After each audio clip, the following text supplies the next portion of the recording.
அன்புக்குரிய சகோதர சகோதரிகளே, நம் ஆண்டவர் இயேசு கிறிஸ்துவின் நாமத்தில் உங்களை வாழ்த்துகிறோம். உங்களுக்காக நாங்கள் ஜெபிக்கிறோம். நல்லா இருக்கீங்களா? நீ நம்பினால் மெசேஜை தொடர்ந்து பார்க்குறீங்களா? பலனடைந்தீர்கள் என்று சொன்னால் குடும்பத்தோடு பாருங்கள். பக்கத்தில் இருக்க பிள்ளைகள்லாம் கூப்பிட்டு குடும்பமாய் பாருங்கள். மாதா தொலைக்காட்சி பாருங்கள். உங்களுக்கு மாபெரும் விடுதலை வீட்டுக்கு கடவுள் கொண்டு வருவார். அன்பான சகோதர சகோதரிகளே, கடந்த 3 வாரங்களாய் ஒரு முக்கியமான ஒரு தலைப்பை நாம் தியானித்து கொண்டிருக்கிறோம். பெண்களுடைய நிலை என்ன? அவர்கள் எப்பேற்பட்ட அந்தஸ்தை வீட்டில் வசிக்கின்றார்கள்? உலகம் எப்படி பார்க்குது? ஏன் இந்த ஆண்கள் எல்லாம் பெண்களை வேற மாதிரி பார்க்குறாங்க? எல்லா ஆண்களையும் சொல்லவில்லை. அப்போது இந்த பெண்களுக்கு கொடுக்க வேண்டிய அந்தஸ்தை ஏன் கொடுக்க மாட்டேங்கிறோம்? ஏன் அவங்கள ஒரு எதிரியாக பார்க்குறோம் என்றெல்லாம் நாம் தியானித்து கொண்டிருக்கிறோம். கடந்த வாரம் நாம் ஒன்றை தியானித்தோம். யோசேப்பை சொல்லி தீமை செய்யாத பொழுது சிறையில் அடைக்கப்பட்டார் யோசேப்பு. ஆனாலும் அந்த சிறை மேலாளர்கிட்டையோ அல்லது அந்த போத்திபார்கிட்டையோ அவர் போய் கெஞ்சலை. அவர் பாட்டுக்கு ஆண்டவர் கொடுத்த தாளந்துகளை செய்து கொண்டிருந்தார். சிறையில் மாபெரும் விடுதலை கிடைத்தது. ஆகவே பெண்கள் யாரிடம் போய் அந்த விடுதலைக்காக கெஞ்ச தேவையில்லை. ஸோ பெண்கள் மனம் மாறணும். தன் மனைவி குறித்து குறைவாய் எடை போடக்கூடிய செகண்ட் கிளாஸ் சிட்டிசன் தான் என் மனைவின்னு நினைக்கிற அந்த எண்ணம் புறையோடி போய் இருக்கிறது ஆண்களுக்குள்ளார. அந்த புறையோடி போய் இருக்கிற எண்ணம் மாறணும். அந்த ரெண்டும் மாறினாதான் இந்த தன்மை மாறும் என்று நாம் தியானித்தோம். அன்பான சகோதர சகோதரிகளே, இந்த வாரம் அடுத்தபடி உச்சத்துக்கு அடுத்த நிலைக்கு நாம் கடந்து செல்ல இருக்கிறோம். ஆணும் பெண்ணும் சமம் ஆனால் வித்தியாசமானவர்கள் என்கிற தலைப்பில் நாம் தியானிக்க இருக்கின்றோம்.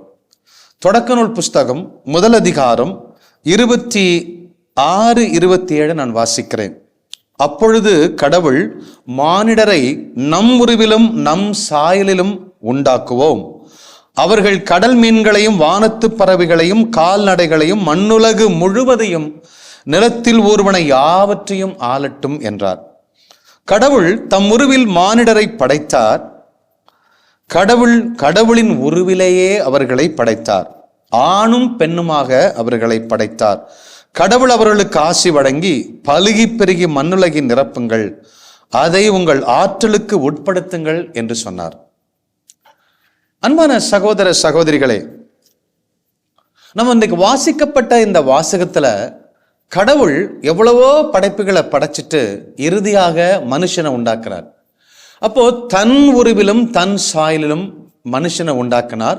ஆணும் பெண்ணுமாக உருவாக்கினார். 2 பேருக்கும் ஆசி வழங்கினாரு. 2 பேரும் இந்த பூமியை பல்கி பெருகுங்கன்னு சொன்னாரு. 2 பேரும் இந்த பூமியை ஆளுங்கன்னு சொன்னாரு. வானத்து பறவைகளை, மீன்களை எல்லாரும் உங்க வல்லமைக்கு உட்படுத்துங்க. நீ ஆம்பளை மட்டும் உட்படுத்து, பெண்ணு சும்மா பார்த்துக்கோ அப்படிலாம் சொல்லவே இல்லை. அப்போ கடவுள் படைக்கிற பொழுது 2 பேருக்கும் ஈக்குவல் ரைட்ஸ், ஈக்குவல் அத்தாரிட்டி, ஈக்குவலாக தான் கொடுக்கிறார் பாருங்க. ஸோ ஆணை ஒரு உயர்ந்த நிலையிலும் பெண்ணை ஒரு தாழ்ந்த நிலையிலும் உண்டாக்கல. அப்போ ஆணை படைச்சிட்டு அவன் தனியா இருப்பது நல்லதன்று, இட் இஸ் நாட் குட் அப்படிங்கிறாரு. எல்லாம் நல்லதுன்னு பார்த்தவர் ஒரு ஆண் தனியா இருக்கிறது நல்லா இல்லை பாருங்க, அது ஃபினிஷ் ஆகல பாருங்க. ஆகவே பெண்ணை படைத்தார். அப்போ ஒரு மனிதன், ஒரு ஆண் முழுமையா இருக்கணும்னா பெண் இல்லாம முழுமையா இருக்க முடியாது. அப்போ ஆண் இல்லாம பெண் இல்லை, பெண் இல்லாமல் ஆண் இல்லை. ஆகவே ஆணும் பெண்ணையும் சரி சமமாக தான் படைத்தாரு. 2 பேருக்கும் ஒரே அத்தாரிட்டி, 2 பேருக்கும் ஒரே லைக்னஸ். கடவுளுடைய சாயல் தான் 2 பேருக்கு இருக்கு. அப்போ ஒருத்தர் பெரிய, ஒருத்தர் சின்னவர் எப்படி சொல்ல முடியும்? Both of them were created in the image of God. Only one God. ஆம்பளை கடவுள் பொம்பளை கடவுள் இருந்தால் வித்தியாசமா இருக்க முடியும். என்னை தவிர வேற கர்த்தாவாகிய சர்வீஸ் உனக்கு இல்லை அப்படின்ட்டாரு. அப்ப கடவுளுடைய சாயல தான் ஆணையும் பெண்ணையும் படைத்திருக்கிறார். அப்ப 2 பேருக்கும் சரிசமமான அத்தாரிட்டி, 2 பேருக்கும் சரிசமமான ஞானம், 2 பேருக்கும் ஆற்றல், 2 பேருக்கும் வல்லமை, அத்தனையும் 2 பேரையும் ஈக்குவலா தான் ஆசீர்வதித்தார். இதை நாம டீட்டெயில்டா அடுத்த வாரம் நம்ம பார்க்க போகின்றோம். அன்புக்குரிய சகோதர சகோதரிகளே, அப்போ கடவுள் மனுஷனை உருவாக்கினர் பட ஆம்பளை பொம்பளை படைக்கலாமா, இதை பார்க்கலாமா அப்படிலாம் யோசிக்கல. உலகம் தோன்றும் முன்னரே அவர் உள்ளத்துல சிந்தித்ததை உருவாக்குகிறவர். கடவுள் ஒரு ப்ராடக்ட் உருவாக்கிட்டு ஐயோ தப்பாயிடுச்சே அப்படின்னு சொல்லி யோசிக்கிறவர் அல்ல. மனுஷனை உருவாக்குறதுக்கு முன்னாடியே தன் மகனை சிந்தையில் சிலுவையில் அடித்தவர். அவர் எல்லாம் சிந்தித்து செயல்பட்டு அத்தனையும் எக்ஸிக்யூட் பண்றவர். ஆகவே மனுஷனை படைக்கும் பொழுது ஆணும் பெண்ணுமாக படைத்த கடவுள் இருவரையும் சரிசமமாக படைத்தார். Both are equal. ஆனால் they are different அப்படிங்கிறதான் புரிஞ்சுக்கணும். சமமானவர்கள் வித்தியாசமானவர்கள் அப்படிங்கிறத நிறைய ஃபெமினிஸ்ட்ல என்ன சொல்றாங்கன்னா, ரெண்டு பேருக்கு ஒன்றும் வித்தியாசம் இல்லைப்பா, ரெண்டு பேரும் சமந்தான். ஈக்குவல் அப்படிங்கிறது வேற, டிஃப்ரெண்ட் அப்படிங்கிறது வேற. சமம் என்பது வேற, வித்தியாசமானவர்கள் என்பது வேறு. வித்தியாசமே இல்லைன்னு சண்டை போடுகிற மக்களும் இருக்கிறாங்க. நிச்சயமா வித்தியாசமானவர்கள், ஆணிலிருந்து பெண் உருவத்தை பார்த்தாவே தெரியும். அப்போ ஒவ்வொன்றிலுமே வித்தியாசம் இருக்கத்தான் செய்கிறது. இருவருமே they were created equally but they were created different. தனி யூனிக்னஸ் ஒவ்வொருத்தருக்கும் இருக்கு. ஆண் ஒரு யூனிக்னா பெண் ஒரு தனி ஒரு யூனிக். ஒவ்வொருத்தருக்கும் ஒரு யூனிக்னஸ், தனித்தன்மை இருந்து கொண்டுதான் இருக்கிறது. அதை தான் நம்ம புரிஞ்சுக்கணும். ஆனா என்னன்னா, இந்த தனித்துவத்தை, தனி பண்புகளை ஆண்கள் என்ன நினைக்கிறாங்கன்னா, பெண்ணுக்கு இருக்கக்கூடிய தனித்துவத்தை தனக்கு ஒரு போட்டியா நினைக்கிறாங்க. அதே மாதிரி ஆண்களுக்கு இருக்கக்கூடிய தனித்துவத்தை பெண்கள் தனக்கு சாதகமா வச்சுக்காம போட்டியா நினைக்கிறாங்க. பெண்ணுக்கு இருக்கக்கூடிய தனித்துவத்தை ஆண்களும் அப்படி போட்டி பொறாமையோட பார்க்கறாங்க. அப்போ டிஃப்ரெண்ட் அப்படின்னு ஆண் பயங்கர உடம்பு ஸ்ட்ராங்கா இருக்கு, பெண் வீக்கா இருக்கிறாங்க அப்படிங்கிறதுனால ஆண்கள் சுப்பீரியர், பெண்கள் இன்ஃபீரியர் அப்படிங்கிற கருத்துக்கு வரக்கூடாது. இருவரும் அவங்கவுங்க பர்பஸ்க்காக, அவங்கவுங்க செயல்களுக்காக அப்படி உடம்பு அமைக்கப்பட்டது, அவங்க வாழ்க்கை அப்படி அமைக்கப்பட்டிருக்கிறது. ஆனால் இவர் இல்லாமல் இவர் இல்லை, ஆண் இல்லாமல் பெண் இல்லை, பெண் இல்லாமல் ஆண் இல்லை. ரெண்டு பேருமே ஒரே ஹார்மனியோட ஒர்க் பண்ணணுங்கிறதுக்காக தான் இந்த டிஃபரன்ஸை கொடுத்திருக்கிறார். There are many complementary differences. இதுக்கு சரியான பெயர் இதுதான், காம்ப்ளிமெண்டரி டிஃபரன்சஸ் அப்படின்னு நம்ம புரிஞ்சுக்கணும். ஒரு ஆண் தான் மனைவி பயங்கரமா பாடுறா அப்படின்னா எனக்கு பாட வராது, அதை காம்ப்ளிமெண்ட் பண்றாங்க. ஸோ குடும்பத்துக்கு காம்ப்ளிமெண்டரி டிஃபரன்சஸ் என்று சொன்னால் ஆணுக்கும் பெண்ணுக்கும் பல வித்தியாசம் இருக்கிறது. அப்போ காம்ப்ளிமெண்டரி டிஃபரன்சஸ் என்று சொன்னால் குடும்பத்துக்கு நன்மை பயக்கக்கூடிய, இப்ப எனக்கு இல்லாத என் மனைவிக்கு இருக்கிறது என்று சொன்னால் அதுல அவங்க திறமையா இருக்கிறாங்கன்னா அது எனக்கு நன்மை தரக்கூடிய டிஃபரன்சஸ் அவங்கள்ட்ட இருக்கு. அப்ப ஒரு சில விஷயங்கள் அவள்கிட்ட இருக்காது, என்கிட்ட இருக்கும். அப்போ அவளுக்கு நன்மை தரக்கூடிய பண்புகள், கேரிசம்ஸ், கிஃப்ட்ஸ் எனக்கு இருக்கும். ஆகவே இந்த குடும்பத்துக்கு நன்மை பயக்கக்கூடிய வித்தியாசங்கள் ஒன்றாக இணைந்து செயல்படுவதற்கான ஒரு ஆசீர்வாதம், ஒரு கண்ட்ரோல். அப்போ இது ஒரு பிளஸ்ஸிங் டிஃபரன்சஸ் என்று சொல்ல வேண்டும். ஆசீர்வாதமான வேற்றுமைகள், அதான் அந்த ஆணுக்கும் பெண்ணுக்கு இருக்கக்கூடிய ஒரு காரியங்கள். அன்பான சகோதர சகோதரிகளே, differences are not weakness but to strengthen each other. இந்த வித்தியாசம் எதுக்குன்னா ஒருத்தரை ஸ்ட்ரெங்தன் பண்றதுக்கு தான், ஒருத்தர் விசுவாசத்துல ஊக்குவிப்பதற்காக, ஒருத்தரை பாடி ஃப்ரீடத்தோட செயல்படுவதற்காக. என்கிட்ட இருக்கும் அந்த கீ அவளுக்கு இருந்துச்சுன்னு சொன்னா அவங்க விடுதலையோட செய்வாங்க. அப்ப நான் என்ன செய்யணும், அந்த பண்புகளை கொண்டு அவளை உற்சாகப்படுத்தணும். இப்படி ஒருத்தரை பார்க்கும்போது விசுவாசம் பெருகணும். அதுதான் காம்ப்ளிமெண்டரி டிஃபரன்சஸ் என்று சொல்லுகிறோம். அன்பான சகோதர சகோதரிகளே, இதை ஒரு சில உதாரணங்கள் வழியாக நான் விளக்க விரும்புகிறேன் ஆவியான துணையோடு. நம்ம ரிலே ரேஸ் ஓடுறோம், ஒரு 1000 மீட்டர்ஸ், 1 கிலோமீட்டர் ஓடணும். ஃபர்ஸ்ட் 250 மீட்டர் 250 4 பேரை ஓடுறாங்க.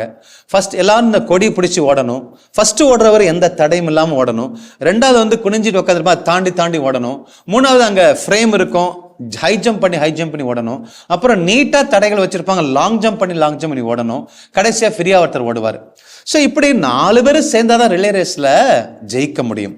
இப்போ முதல்ல ஒருத்தர் பிளைனா ஓடுறாரு, அவர் ஒன்றும் பெருசு இல்லை. இந்த குனிஞ்சிருக்கிறாங்க, தடைகளை தாண்டி ஓடுறாரு, அவர் தான் பெருசு.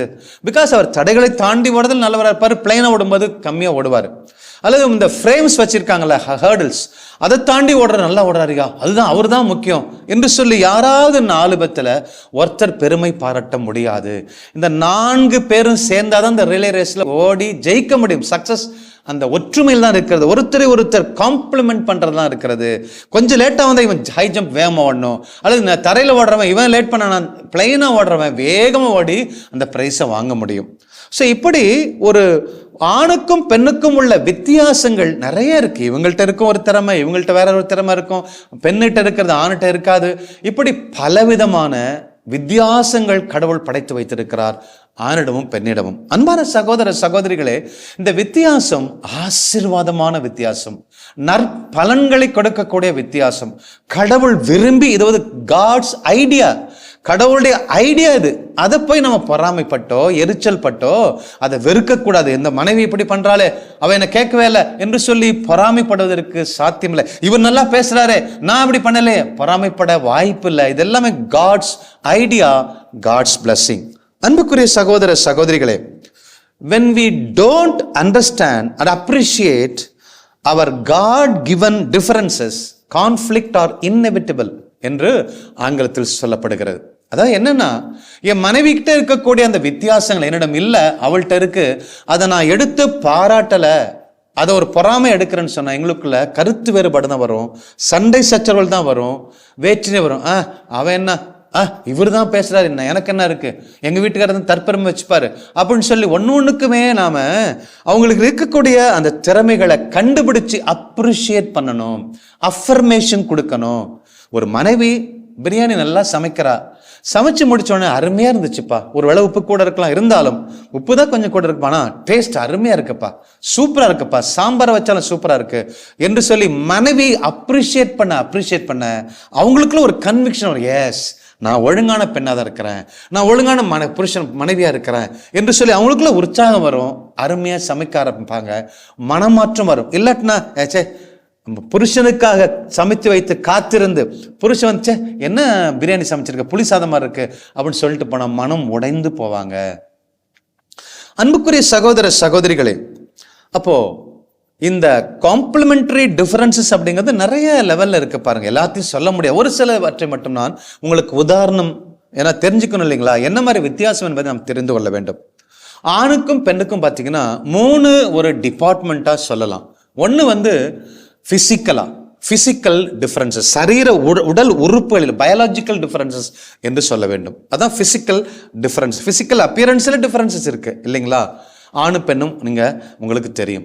அதே போல நியூரலாஜிக்கல் டிஃபரன்சஸ், மூளையிலேயே வித்தியாசம் இருக்கு. இவரு ஒன்று நான் ஒன்று திங்க் பண்ண அவங்க வேற மாதிரி திங்க் பண்ணுவாங்க, நான் ஒரு சில பயப்பட அவங்க தைரியமா இருப்பாங்க, அவ பயப்படுறது நான் பயப்பட மாட்டேன், நான் தைரியமா இருப்பேன். அப்போ அதான் நியூரலாஜிக்கல் டிஃபரன்ஸ் என்று வேறு பிரிக்கின்றார்கள். மூன்றாவது என்னன்னா சைக்கலாஜிக்கல் டிஃபரன்சஸ், மன அளவிலே அவங்களுடைய சிந்தனை, சொல், செயல் எல்லாமே மாறிக்கொண்டே இருக்கு. இப்படி பல்வேறு நிலைகளில் பல வித்தியாசங்களை ஆழமாய் கொட்டி வைத்திருக்கா. கடலுக்குள்ள போனாதானே அது அழகு தெரியும். அப்படிதான் இந்த பெண்களுக்கும் ஆண்களுக்கும் கடவுள் கொடுத்திருக்கிற அறிவு, திறமை, ஞானம். ஏனென்றால் we are created in his image, கடவுளுடைய இமேஜில் அவருடைய சாயல்ல படைக்கப்பட்டதுனால நமக்குள்ள இருக்கிற ஆசீர்வாதங்களை அப்ரிஷியேட் பண்ண தான் தோண்ட முடியும். நெகட்டிவா சொல்ல தோண்டி எடுக்க முடியாது. உங்க மனைவிட்டு இருக்கிற திறமைகளை நீங்க அப்ரிஷியேட் பண்ண தோண்டி எடுக்க முடியல, இல்லாட்டினா அவங்க திறமை வீணா போயிடும். அன்புக்குரிய சகோதர சகோதரிகளே, பல வீட்டில் இப்போ இந்த வித்தியாசத்தை பாருங்களேன். நார்மலா பார்த்தீங்கன்னா ஆண்கள் எப்படி பேசுவாங்க, மேல் how they will talk அப்படின்னா they will talk from their thoughts, what he is thinking, he will talk from what he is thinking என்று சொல்லுவாங்க. ஒரு ஆணை பொறுத்தவரை, ஒரு மேட்டரை பொறுத்தவரை என்ன பண்ணி நினைக்கிறேன் அப்படின்னு சொன்னா நான் என் மனசுல என்ன நினைக்கிறேனோ, மைண்டில் என்ன நினைக்கிறேனோ அதைத்தான் சொல்லுவேன். ஆனா பெண்களை பொறுத்தவரை பார்த்தீங்கன்னா they will talk from what they feel, அவங்க என்ன உணர்றாங்களோ, அவங்க இமோஷனல் என்ன உணர்றாங்களோ, இமோஷனல் என்ன ஃபீல் பண்றாங்களோ அதைத்தான் அவங்க சொல்லுவாங்க. வாட் ஐ ஃபீல் அப்படின்னு ஆரம்பிப்பாங்க. அப்போ லேடிஸ் என்ன பண்ணுவாங்கன்னா இமோஷன்ஸுக்கு ரொம்ப முக்கியத்துவம் கொடுப்பாங்க. இவங்க ஆம்பளை என்ன செய்வாங்க, நடந்த நிகழ்வுகள், புஸ்தகம், பேச்சு, டாக்ஸ், அவங்க மனசுல என்ன தோணுதோ அதை பேசுவாங்க. இதெல்லாம் அப்படி ஒரு காம்ப்ளிமெண்டரி டிஃபரன்ஸ் பாருங்களேன். நான் வந்து ஒரு நேரம் சொல்றேன், நினைக்கிறத சொல்றேன், அது தப்பா இருக்கும். ஆனா அவங்க உணர்றத சொல்லுவாங்க, அது ரைட்டா இருக்கும். அவங்க சிலதை உணர்றத சொல்லுவாங்க, அது தப்பா இருக்கும், நான் இதாப்பா கரெக்ட் அப்படின்னு சொல்லுவேன். அப்போ இது ஒன்று பாருங்க, நம்ம எதுலையும் மாட்டிக்கொள்ளாதபடி, பிசாசு வைக்கிற வலையில் சிக்கிக்கொள்ளாதபடி நம்மளை காப்பாற்றிக்கொள்ள ஆசீர்வாதங்களை கொண்டு வருகிற டிஃபரன்சஸ், வேற்றுமைகள் தான் கடவுள் நமக்குள்ள வைத்திருக்கிறார். அன்பான சகோதர சகோதரிகளே, இப்ப மனைவி வந்து ஒரு 1 லட்சம் சம்பளம் வாங்கிட்டு இருக்காங்க, ஆனா வீட்டுக்காரர் ஒரு 50,000 தான் வாங்குறாரு. அவங்களுக்குள்ள டிஃபரன்ஸ் ஆஃப் ஒப்பீனியன் வந்துடும். அப்போ இந்த கணவன் என்ன நினைப்பாரு, மனைவி கூட சம்பாதிக்கிறா, அதை ஒரு காம்படிட்டிவா தான் டீல் பண்ணுவான், அது ஒரு போட்டியா தான் எடுப்பான். எப்படியாவது நான் ஒரு 50,000 வாங்கிட்டேன், இன்னொரு தொழில் பண்ணியாவது அதில் ஒரு 70,000 வாங்கிட்டேன், உன்னோட 1.2 வாங்கிட்டேன் என்று சொல்லி அதை ஒரு காம்படிட்டிவா தான் பாப்பா. அதே ஆப்போசிட்டா பாருங்க, புருஷன் ஒரு 1.2 lakhs வாங்குறான், மனைவி 30,000 தான் வாங்குறா. அப்போ அவளுடைய மென்டாலிட்டி எப்படி இருக்குன்னு சொன்னா அது கொலாபரேட்டிவா இருக்கும். அது ஒரு கோஆபரேட்டிவாக இருக்கும். எஸ், புருஷன் 1.2 சம்பாதிக்கிற, நான் ஒரு 30,000 வாங்குறேன், 1.5 லட்சத்தில் நம்ம இப்படி பண்ணிக்கலாம் தான், இப்படி செஞ்சுக்கலாம், ஒன்றும் பிரச்சனை இல்லை அப்படி சொல்லி அவங்க என்ன பண்ணுவாங்கன்னா, அவங்களோட ஃபீலிங்கே ஒரு ஃபேமிலி எல்லாம் அரவணைச்சு போயிடுவோம் அப்படிங்கிற அந்த கோஆபரேட்டிவ் மைண்டு தான் அவங்களுக்குள்ள இருக்கும். ஒத்துழைப்பு அங்கே இருக்கும். ஆனால் ஆம்பளைங்கிறவன் நான் சம்பாதிக்கணுமே, அதனால அது மனைவி 50,000 வாங்கினா 51,000 சம்பாதிக்கணும்யா அப்படிங்கிற காம்படிட்டிவ் ஸ்பிரிட் தான் அவனுக்குள்ள இருக்கும். இதெல்லாம் பாருங்க, சம்டைம்ஸ் மனைவி சம்பாதிக்கிறா, பரவாயில்லையா நான் வீட்டில் பானை கழுவிட்டு இருக்கேன் அப்படின்னு சொல்லி இல்லாமல் அவனுக்குள்ள அந்த உழைக்கணும் சம்பாதிக்கணுங்கிற அந்த மோட்டிவேஷனுக்கு அது சம்டைம்ஸ் அது ஒரு காம்ப்ளிமெண்ட்ரி டிஃபரன்சஸா அது மாறுகிறது. அன்புக்குரிய சகோதர சகோதரிகளே, இது மாதிரி நிறைய இருக்கு அன்புக்குரிய சகோதர சகோதரிகளே. இது தோண்ட தோண்ட வந்து கொண்டே இருக்கும். நிறைய வித்தியாசங்கள் இருக்கின்றது. அப்போ என்ன மாதிரி டிஃபரன்ஸ் பாருங்க. அப்போ எனக்கு ஒரு வாரிசு வேணும்.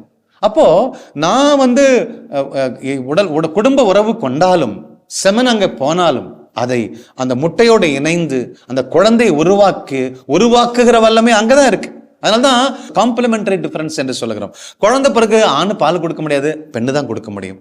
அப்போ பாருங்க, எத்தனையோ ஆசீர்வாதங்கள். இதையெல்லாம் நாம தவறான பார்வையில பார்த்து பார்த்து எல்லாம் கெட்டு போயிருக்கிறது அன்புக்குரிய சகோதர சகோதரிகளே.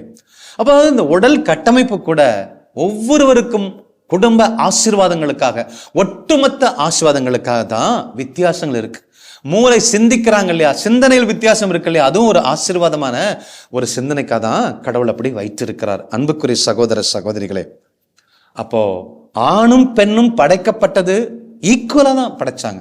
2 பேருக்கு ஒரே ஆற்றல், ஒரே வல்லமை. ஆனால் வித்தியாசம் இருக்கிறது, அநேக வித்தியாசங்கள் இருக்கிறது.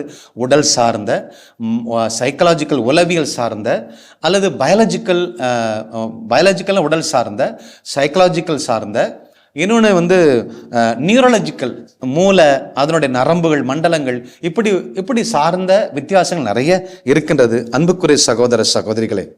அந்த காலத்தில் பார்த்தீங்கன்னா டைவர்ஸே ஆகாது.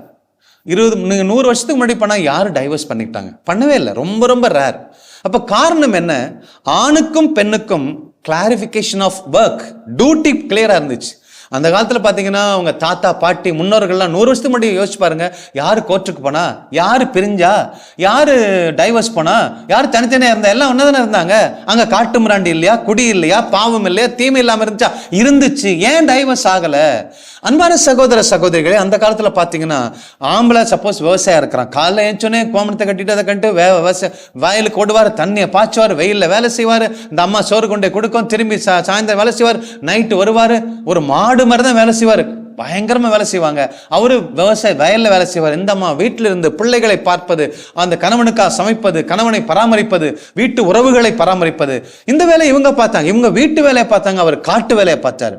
அப்போ 2 பேருக்குமே பாருங்க ஒர்க்ல ஒரு கிளாரிபிகேஷன் இருந்தது. ஒர்க் நீ இந்த வேலையை செய், நான் இந்த வேலையை செய்யறேன்னு. அந்த ஆள் என்ன பண்ணுவோம், பகல் முழுசும் அவர் வேலை செய்வாரு, வீட்டுக்கு வருவாரு, குளிப்பாரு, எல்லாம் வேக வேகமா மாடு மாதிரி தான் எல்லாம் பண்ணுவார், காட்டு மிராண்டி மாதிரி பண்ணுவாங்க, ட்ரைபல்ஸ் மாதிரி. அப்போ வேகமா வருவாரு, குளிப்பாரு, சாப்பிடுவாரு, வேகமா போய் படுப்பார், திரும்பி காலையில் அதே பண்ணுவார். அப்போ இங்க டைம் ஸ்பெண்டிங், பேச்சுவார்த்தை இல்லது ஷேரிங் இல்லை. ஆனால் அன்புக்குரிய சகோதர சகோதரிகளே, அவங்களுடைய லவ் எதன் அடிப்படையில் இருந்துச்சுன்னா, லஸ்டின் அடிப்படையில் அல்ல, உடம்பு அழகு, கருப்பு சிவப்புங்கிற அழகு அல்ல, பொருள் அந்தஸ்து அல்ல, அவருடைய டியூட்டி, இவருடைய டியூட்டி. 2 பேருமே அவங்களுடைய தங்கள் பணிகளை பக்கவா செய்ய. வீட்டுக்காரரு பகல் முழுசும் வெயில வேலை செஞ்சு வர்றாருப்பா, அவரை நான் அரவணைக்கணுப்பா, அவர் சின்ன சின்ன தப்பு செய்யலாம், மன்னிக்கணுப்பா. அதே போல அவர் என் மனைவி வீட்டை முழுசும் அவர் பார்த்துக்கிட்டாப்பா, அவளுக்கா எதனாலும் செய்யறப்பா, அட்ஜஸ்ட் பண்ணி போனாங்க, மன்னிச்சாங்க, ஏற்றுக்கொண்டாங்க. அப்ப அவங்க love was based on their duty, அவங்களுடைய ஒர்க், அவங்களோட ரெஸ்பான்சிபிலிட்டி. அவ்வளவு பக்காவா அந்த கணவன் மனைவி வாழ்ந்தாங்கன்னு சொன்னா, அப்படி கிளாரிபிகேஷனோட அவங்கவுங்க வேலையை அவங்க செய்யும் பொழுது, பெர்ஃபெக்டா செய்யும் பொழுது அங்க பிரிவினை இல்லை, ஒருத்தர் அன்பு செய்தார்கள். இன்னைக்கு இருக்கிற அன்பு எல்லாமே கலரை வச்சிருக்கு, பணத்தை வச்சிருக்கு, பொருளை வச்சிருக்கு, அந்தஸ்தை வச்சிருக்கு, ஆனா டியூட்டியின் அடிப்படையில் இல்லை. ஆகவே அன்புக்குரிய சகோதர சகோதரிகளே, ஆணும் பெண்ணையும் சமமாக படைத்தார், வித்தியாசமாக படைத்தார். அந்த வித்தியாசங்கள் ஒருவர் பெரியவர் ஒருவர் சிறியவர் என்பதற்காக அல்ல, ஒருவரை ஒருவர் ஸ்ட்ரெங்தன் பண்ண, அன்பிலே, அறிவிலே, வாழ்விலே, வெற்றியிலே ஸ்ட்ரெங்தன் பண்ணதான் அந்த வித்தியாசம் கொடுத்திருக்கிறார். புரிந்து கொள்வோம், குடும்பத்தில் இறை ஆட்சியை கட்டி எழுப்புவோம். God plus. கிறிஸ்து இயேசுவில் அன்புக்குரிய சகோதரர்களே, சகோதரிகளே, இந்த நாளில் ஒரு தெளிவை ஆண்டவர் நமக்கு தந்திருக்கின்றார். ஒரு ஆண் பெண் இருவரையும் ஆண்டவர் தன் சாயலை உருவாக்கி சமமாக படைத்திருக்கிறார். ஆனால் வித்தியாசமாக தனித்துவத்தோடு படைத்திருக்கிறார். அவர்கள் இருவரும் இணைந்து அந்த காம்ப்ளிமெண்டரி டிஃபரன்சஸோடு இணைந்து சேர்ந்து அவர்கள் பயணிக்கும் போது எவ்வளவு பெரிய கனிகளை அவர்களால் கொடுக்க முடியும். அப்படித்தான் ஆண்டவர் ஆசீர்வதிக்க விரும்பிதான் அந்த காம்ப்ளிமெண்டரி டிஃபரன்சஸை அந்த ஆணுக்கும் பெண்ணுக்கும் கொடுத்திருக்கிறார். இதை நாம் புரிந்து கொண்டால் இன்னைக்கு நம்ம வாழ்க்கையில டைவர்ஸ் இல்லை, சண்டை இல்லை, சச்சரவு இல்லை, போட்டி இல்லை, பொறாமை இல்லை, ஃபெமினிசம் தேவையில்லை, மேல் ஷாவனிஸ்ட்னு சொல்லிட்டு நம்ம சுற்றி இருக்க வேண்டியதில்லை, அடக்குமுறைகள் தேவையில்லை, நம்ம குடும்பத்துல சமாதானம் இன்மை அது தேவையே இல்லை. ஆகவே அன்புக்குரிய தாய்மார்களை, தகப்பன்மார்களை, உங்க பிள்ளைகளை கூப்பிட்டு வச்சு இந்த செய்திகளை போட்டு காட்டுங்க. சின்ன குழந்தையா இருந்தாலும் சரி, அவர் உள்ளத்துல பதிய வைங்க. ஒரு ஆண் என்றால் என்ன, ஒரு பெண் என்றால் என்ன, அவர்கள் எப்படி கடவுளுடைய பார்வையில அவர்கள் சமமாய் உருவாக்கப்பட்டார்கள். ஆனால் அவர் ஒவ்வொருத்தருக்கும் எப்படி தனிப்பட்ட பர்பஸ் இருக்கு, அதை நிறைவேற்றும்படியாகத்தான் அவர் சரீரத்துல, உள்ளத்துல, அவருடைய நரம்பு மண்டலத்திலே கூட அவர்களுக்கு மாற்றங்களை, வித்தியாசங்களை ஆண்டவர் வைத்திருக்கிறார் என்று சொல்லலாம். ஒரு தெளிவான செய்தி ஆண்டவர் நமக்கு கொடுத்திருக்கிறார். இந்த 2 பேரும் சேர்ந்து வாழ்ந்துட்டாங்க, அங்க வெற்றி தான், அங்க கடவுள் அரசு தான், அங்க சமாதானம் தான், சந்தோஷம் தான், அங்கே மகிழ்ச்சி தான். அதனால்தான் நாம் வாசிக்கின்றோம் மார்க்கு நற்செய்தி 3வது அதிகாரம் 24வது இறை வார்த்தையில், தனக்கு எதிராக தானே பிளவுபடும் எந்த அரசும் நிலைத்து நிற்க முடியாது, தனக்கு எதிராக தானே பிளவுபடும் எந்த வீடும் நிலைத்து நிற்க முடியாது என்று சொல்லி பாருங்க. ஒரே குடும்பம், அவங்கவுங்க பிள்ளைங்க தான், அவங்க தான் எல்லாம். ஆனா அங்க பார்த்தா கணவனும் மனைவியும் அடிச்சிட்டு இருக்கிறாங்க. தனக்கு எதிராக தானே பிளவுபட்டு நிற்கிறார். ஏன்னா அறியாமை தான், இக்னரன்ஸ். அதனால இன்னைக்கு அழிந்து கொண்டிருக்கிறோம்.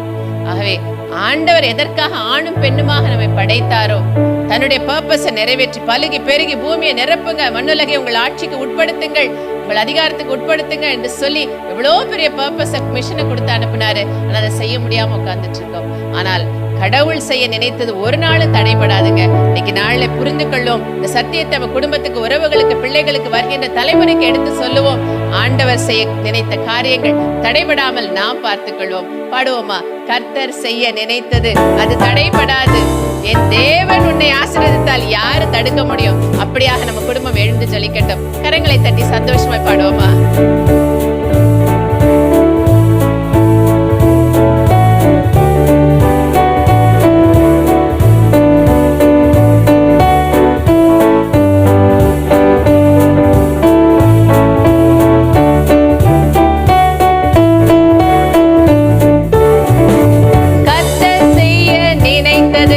தடைபடாது, என் தேவன் என்னை ஆசீர்வதித்தால் தடுப்பது யாரு? கர்த்தர் செய்ய நினைத்தது அது தடைபடாது, என் தேவன் என்னை ஆசீர்வதித்தால் தடுப்பது யாரு? என் தேவனால் நான் உயருவேன், என் தேவனால் நான் பெருகுவேன், என் தேவனால் நான் உயருவேன், என் தேவனால் நான் பெருகுவேன். நிச்சயம் நடக்கும், நிச்சயம் நடக்கும், சுற்றி உள்ள கண்கள் இதை பார்க்கும், நம்மை சுற்றி உள்ள கண்கள் அதை பார்க்கும். கர்த்தர் செய்ய நினைத்தது அது தடைபடாது, என் தேவன் என்னை ஆசீர்வதித்தால் தடுப்பது யாரு? யாரும் தடுக்க முடியாதுங்க. நம்ம தான் நம்ம ஆசீர்வாதங்களை தடுத்து கொண்டிருக்கிறோம். கலங்கி நிற்கும் போது துணையாய் ஒருத்தரை கொடுத்தாரு, ஆனா அவர்களே எதிரியா நினைக்கிறோம். நம்முடைய தேவைகளை சந்திக்க கணவன் மனைவி என்று கொடுத்தார், அங்கேயே சண்டை சச்சரவு. வாருங்கள், ஒன்று சேர்ந்து குடும்பத்தை, சமுதாயத்தை கட்டி எழுப்போம்.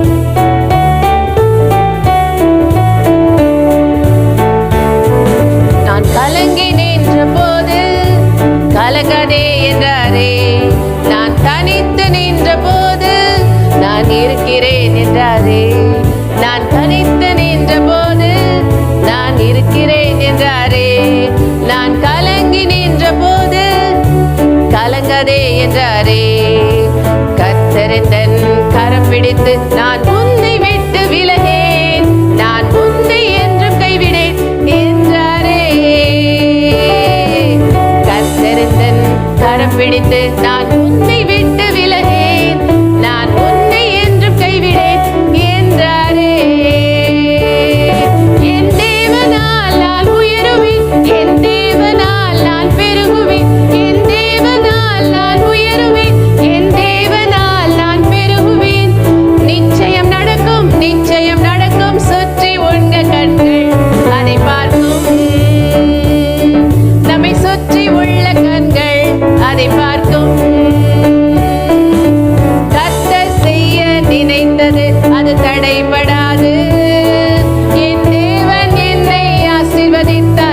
தடுப்பது யாரு?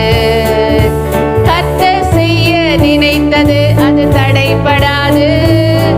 என் தேவன் என்னை ஆசீர்வதித்தால் தடுப்பது யாரு? அந்த உணர்வோடு வாருங்கள், குடும்பமாய் கணவன் மனைவியா செபிப்போம். கரம் பிடித்துக் கொள்ளுங்க. கணவன் மனைவி குடும்பமாய் கரம் பிடித்து எழுந்து சொல்லிங்க, ஜெபிப்போம். வாருங்கள். எங்கள் அன்பின் பரலோக தகப்பனே, நாங்கள் குடும்பமாய் வந்து நிற்கிறோம் ஆண்டவரே. தனக்கு எதிராக பிளவுபடும் எந்த வீடும் நிலைத்து நிற்காது என்று சொன்னீங்களப்பா. இதோ நாங்கள் ஒருவருக்கு ஒருவர் எதிரி என்று நினைத்தல்லவா வாழ்ந்தோம். எங்களுக்குள் நீர் வைத்திருக்கிற தனித்துவ பண்புகளை ஆண்டவரே நாங்கள் எதிராளிகளை நினைத்தல்லவா வாழ்ந்து வீணடித்துக் கொண்டிருக்கின்றோம். எங்களை மன்னியும் ஆண்டவரே. அப்பா, கணவன் மனைவி பிள்ளைகளாய் இணைந்த இந்த பிள்ளைகள் குடும்பத்தை ஒன்று சேர்ந்து கட்டுவார்களாக. அப்பா, உம்முடைய ராஜ்யம் இவர்களுக்குள் வருவதாக. உம்முடைய சித்தம் விண்ணகத்தில் நிறைவேறுவது போல இவர்களுக்குள் நிறைவேறட்டும் ஆண்டவரே. எதற்காக கணவன் மனைவியா இவர்களை இணைத்தீரோ அப்பா, அந்த நோக்கம் நிறைவேறுவதாக.